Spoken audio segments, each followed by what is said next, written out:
Guys, Disaster Girl here with ongoing coverage of Hurricane Isaac as it batters the New Orleans coast.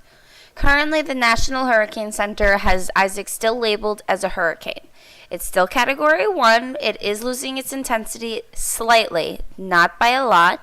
Currently, they have it stated as 75 miles per hour. The internal pressure has dropped a little bit. It's gone up from, I think it was, 968 yesterday, and now it's 972. Now, although it has gone up, it's still an already low pressure to begin with, so that really doesn't say anything, to be honest.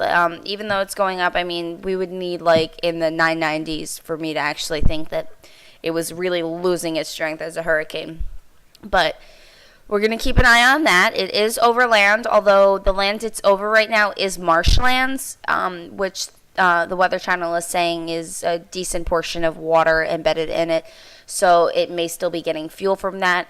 Not entirely sure about that one. As I said, I usually cover storms that hit the East Coast or Florida, and I really never had a landfall in a marsh. So if I get any more information on that, I will be glad to share it with everybody. We do have over 500,000 people without power in Louisiana. We also have about 5,000 people without power in Mississippi. Isaac did make its second landfall at 2:30 Central Domestic Time in Fort Chans, Louisiana. I hope I'm pronouncing that right. I'm not really sure. We have two areas in Louisiana that seem to be being hit the hardest, and that's Plaquemines Parish, where Isaac made its first landfall, and St. Bernard's Parish as well. In Plaquemines Parish, the president of Plaquemines Parish has reported that there was a 12-foot storm surge in a house there. So although it's not confirmed, we really don't know how high the storm surge is there. That's what he's reporting on. We'll see if we can get a confirmation on that. Also, he was reporting that there were about 60 to 70 people who were stuck there that needed to be rescued. I believe they were on roofs. I know the National Guard did go in to try to rescue some of them out. At the last count, I think they got maybe 30 to 40 people out so far, so there's probably still some people stuck there. So hopefully everyone gets out of there and everyone remains safe. But this is a huge problem with these systems, is they take some time to strengthen, and a lot of times people don't really take it seriously. They just stay behind. I mean, they were showing on the Weather Channel, not today's newspaper, but yesterday's newspaper headline, which was "Many choose to stay and ride out the storm," or something to that effect.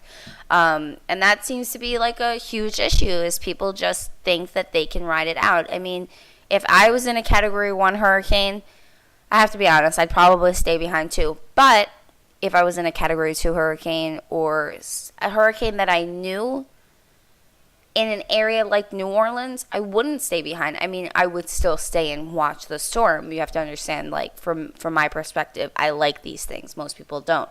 But I wouldn't necessarily ride out the storm in my house that's barely above sea level. You know, it's just not a smart thing to do. People really need to take heed and take precautions and think about, in the long run, how hard it's going to be to get out of here if a storm surge comes in of 12 feet, you know? So, and to be honest, I kind of believe the Plaquemines Parish 12-foot storm surge in the house, because Shell Beach last night, which is in the very close vicinity of that area, had an 11-foot storm surge, and that's more inland than Plaquemines Parish is. So it's quite believable that they have a 12-foot storm surge. I do know that they had a problem with one of their levees there. I believe water was topping over the levee.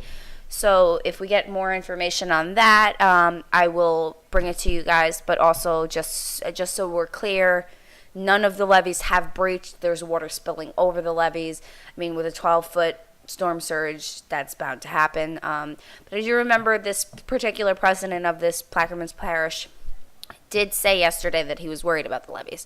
And, the Army Corps of Engineers came on several times to say there's no problems. We're not going to have any issues. Everything's fine. And lo and behold, not even 12 hours later, we have a huge issue with the levees and people needing to be rescued and blah, blah, blah, blah, blah, blah. All right. Let me see. Sorry. Got my cheat sheet again. It's a lot of information. I think I covered the people without power. It was 500,000 in Louisiana, 5,000 in Mississippi. And I think that's really it. There was a house that was destroyed in New Orleans, but to be honest, New Orleans seems like it's not getting the worst of it. So that's good for them. But we also have to realize that New Orleans is not getting, like, it's getting it bad right now, but it's not getting it as bad as, say, it will in the next couple of hours. Like, this is a really bad sketch. I actually have the map of the world on my feet, but if you guys can see, like, we'll pretend this is Plaquemines Parish right here, right? And this is where the storm made landfall. This is the second landfall in Port Forlon, whatever. And New Orleans is, like, right over here. Now, Isaac is, like, right here, the eye. I mean, it's pretty big, so it's, like, you can kind of see it. But you have an eye here, and it's got to move all the way up here. So, New Orleans hasn't seen the worst of it yet. That was a really bad drawing, so please don't hate me for that. It hasn't seen the worst of it yet.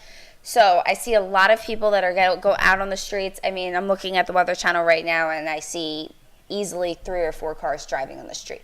Like, I understand that it doesn't look that bad outside right now, but it is. And people, like, get this false sense of security. You really need to have a weather radio, and you need to know what's going on.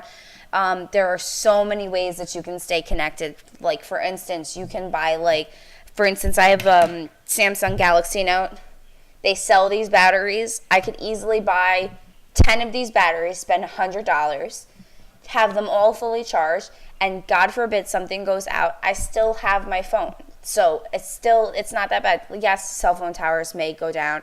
Yes, things may not equate to being what I thought they would be. But at least I have a better chance of staying connected and staying informed if I have some preparations in order. I mean, a lot of times people think food, water, board up the windows, and that's it. They lose sight of what's really important. You can board up your windows, you can have food, you can have water, but if you have no intel telling you when you can leave, how are you ever going to know where to go? How are you going to know when to leave? How are you going to know when it's safe? You really have to stay connected. I personally, hold on one second. I have this baby.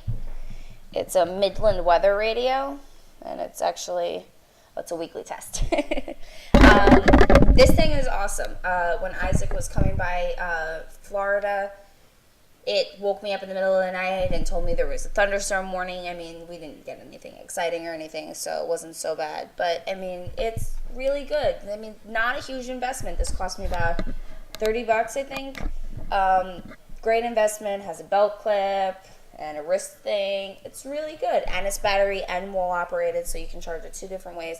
Really important to have something like this, because if you don't have something like this, you really have no way of getting the information. I mean, aside from a cell phone, which is like the ideal way to have it, it would be great if you guys could have like a weather radio of some sort.